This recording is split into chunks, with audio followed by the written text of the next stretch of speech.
Question 13 is a textual evidence question, and it's a textual evidence question using a science passage. Now, I'm going to solve this the exact same way I did all of the other literature-based textual evidence questions. How I'm going to do that is I notice that the question is really asking me to just support the student's assertion.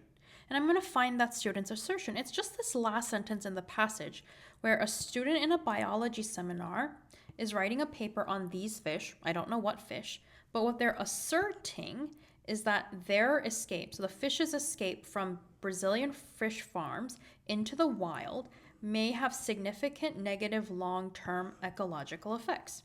So just to kind of diagram what this sentence is saying, is we're saying there's some fish, and the fish is going from the farm to the wild, and this has some negative effects to it. There's some negative effects to the fish entering the wild. That's what the assertion is.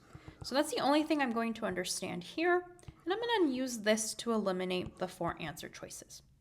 So let's go look at the first answer choice. The first answer choice says, in one site in the wild where transgenic fish were observed, female outnumbered males, while in another, number of females and males were equivalent. Well, we're not talking about females and males in the assertion. We're just saying what happens, something negative will probably happen in the ecology and the environment or to the fish when they go from the farm to the wild. So that has absolutely nothing to do with the assertion I just talked about. B is incorrect.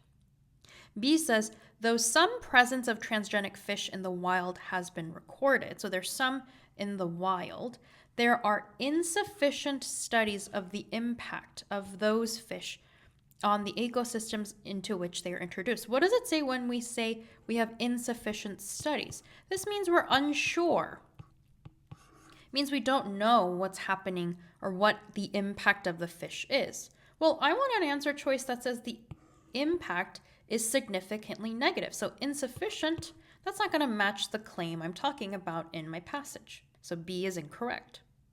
C says the ecosystems into which transgenic fish are known to have been introduced may represent a subset of ecosystems into which the fish have actually been introduced. So what they're saying is these ecosystems where we have known that transgenic fish are introduced are actually a subset or a smaller part of a larger whole, which are all of the ecosystems in which they have actually been introduced.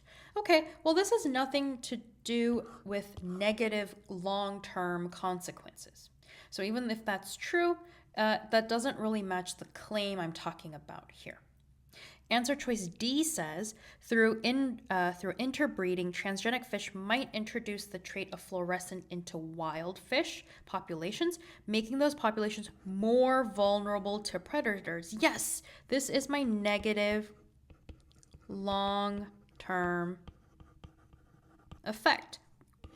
Wild fish will become more vulnerable to predators. And so for that reason, D is going to be the correct answer. Notice I made this much simpler for me by reading less, by just reading the claim in the passage and using that to eliminate incorrect answer choices amongst the 4, instead of trying to understand the entire passage. So this is how you want to be solving textual evidence questions.